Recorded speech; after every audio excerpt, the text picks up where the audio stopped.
Welcome back to the Halcyon Fold here. Nemesis versus Vertigo Green going head-to-head once again. Nemesis up one game, and definitely the most interesting pick of the night, I have to say.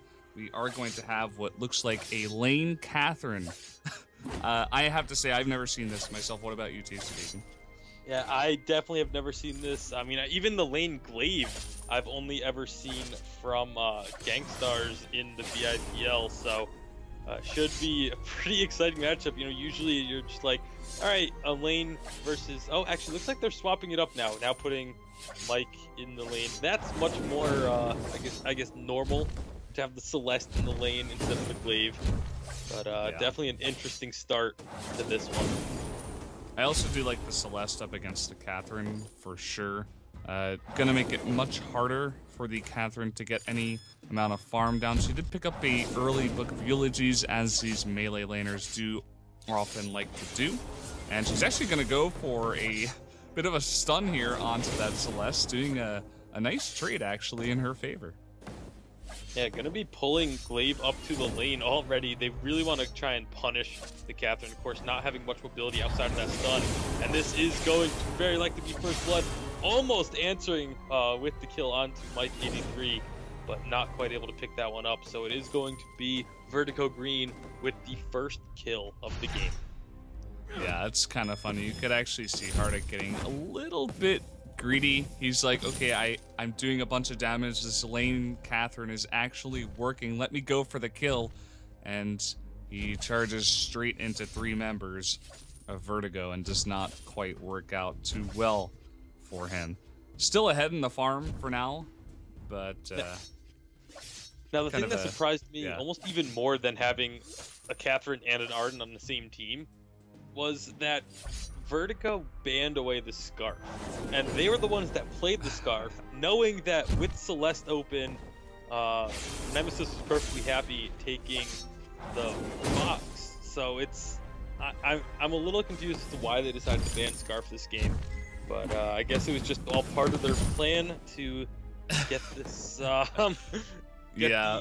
the Celeste Glaive Adagio, you know, not wanting to have a Scarf in that composition to deal with. I suppose. We are having a little bit of a skirmish here, as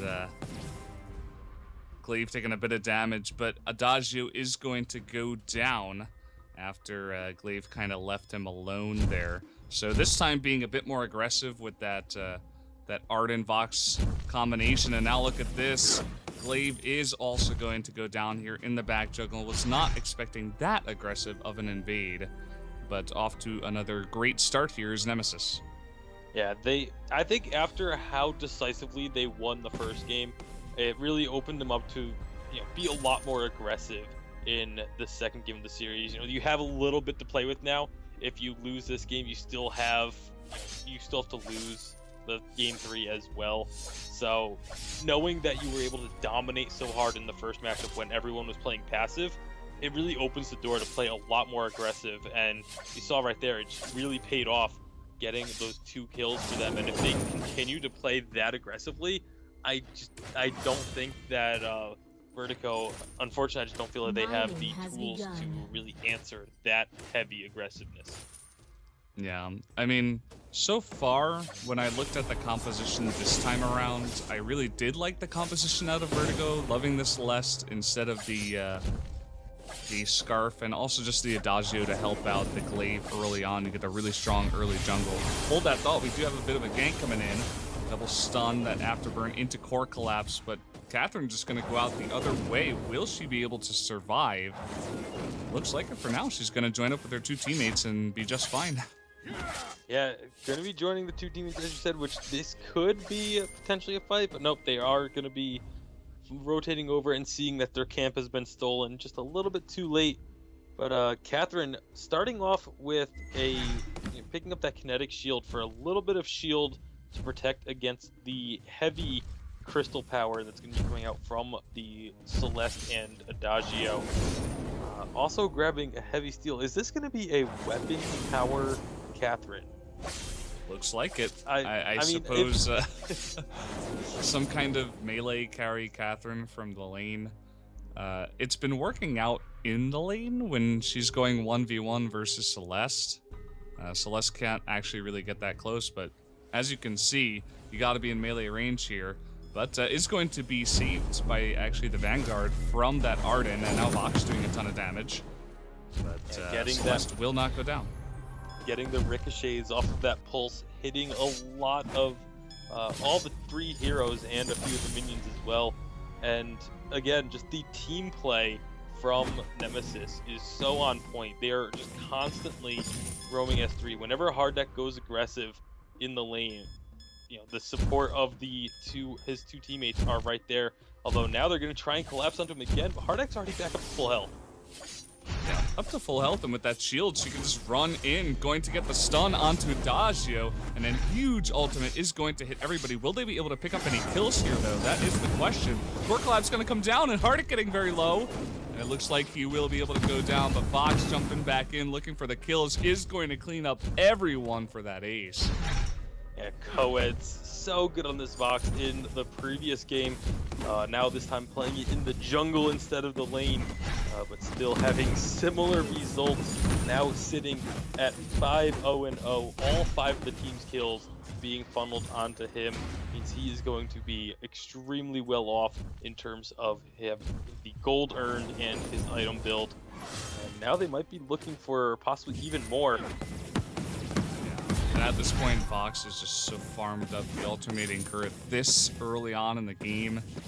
Just with that Arden, you get a Vanguard, you have so much mobility, and with the Sonic Zoom, there's pretty much no way you're going to get caught unless you get caught in a big combo by some kind of Afterburn and Celeste Core Collapse, but even then, still probably going to get out and maybe even just turn onto them for some huge damage. A Vox that gets this fed this early on in the game is always incredibly scary. Yeah, gonna have a big fight here by the Gold Miner, but this is gonna go heavily in favor of Nemesis, picking up 2 kills. The Celeste is nowhere around to try and stop this, and the Gold Mine is going to go over, trying to get out the ultimate to snipe it, but the Gold Miner was taken far too quickly. So now 7-2 with a 5,000 plus gold lead in favor of Nemesis. They look to just really be the dominant team in this matchup.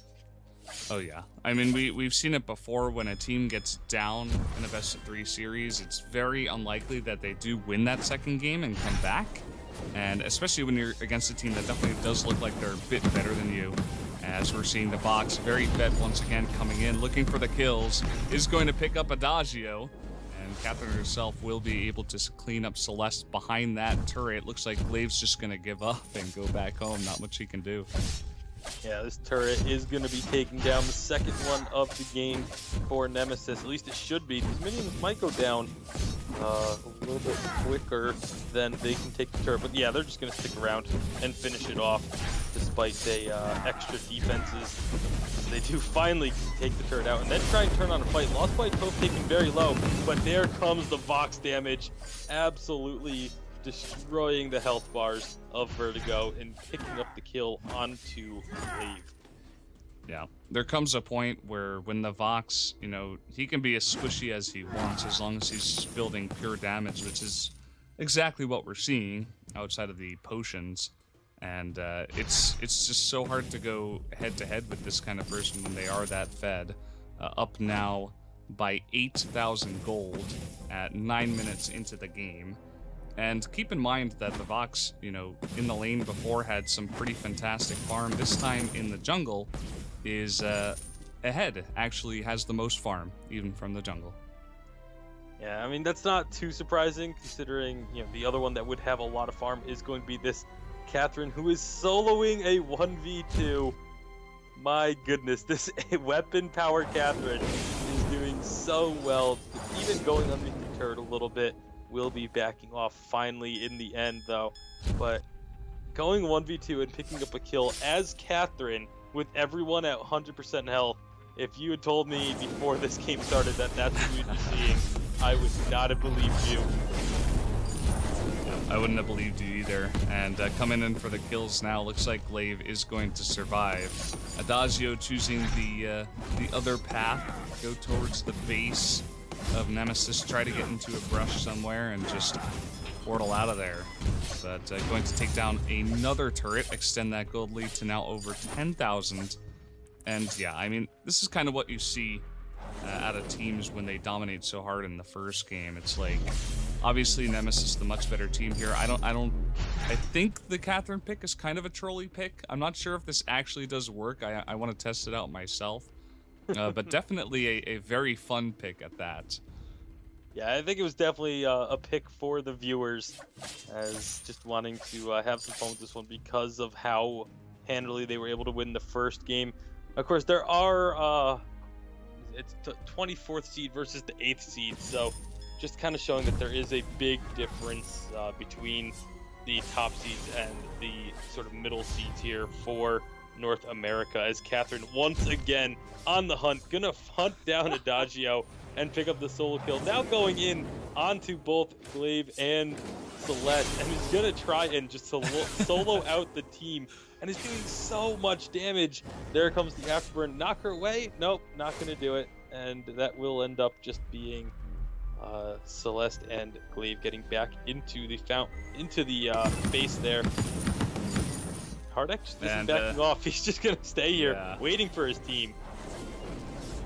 The amount of attack animation canceling, just kiting there, stutter stepping, I guess I should say, is pretty unbelievable out of that Catherine. This team definitely one of the best teams I have seen here in the VGL, and I think they actually have a great shot of doing well in the future rounds here, because you know, definitely going to run over this team, going to get that qualifying seed, get some of the money, but I wouldn't be surprised if this team makes it to at least the semifinals. Yeah, that was a big solar storm there coming out of Mike 83, but instantly the fountain of renewal popped and healing them all back up almost to full. They're gonna just make another stop at the jungle shop, and just looks like they're gonna clear out the entire jungle, probably grab this minion mine, and then make another push into the base. We still have 2.5 minutes until the Kraken spawns, so not really a whole lot much else for them to do other than try and push into the base and see if they can get themselves another fight. Yeah, I think if they take one fight here, the timers of course are still pretty low, but maybe if they get one more fight, they can pick up one more turret, and then from there, if they pick up the Kraken, that's just going to be game over for sure. I don't even think they have to pick up that Kraken. Taking a look at Catherine's items here, he's got the Journey Boots, Breaking Point, and a Sorrow Blade, plus that Barb Needle, so just huge, immense amount of items coming out from every single player on this team. They're just way, way too far ahead. And of course, you look at the farm on Celeste, 108 to the 119 of both Vox and Catherine. That's just not a situation you want to be in. Unfortunate for Vertigo Green. Doesn't look like they're going to be making it beyond Nemesis here, but you really have to give credit to Nemesis, able to come out and just really assert their dominance on the Halcyon Fold. And again, it should just be a matter of time. I think they are just going to be waiting for the Kraken just to make sure that they can fully secure the game without any question. Yep, Soul Killer on Vertigo, kind of getting caught out here, but that Glaive pick definitely going to help him escape. The Glaive here actually was what I was looking at when you were talking about the farm. 20 minions killed compared to, of course, the joint. Huge amounts of kills on the other side, 119 and 127. Also 0 and 5 on that Glaive. Really unimpressive so far. Can't really blame him, though.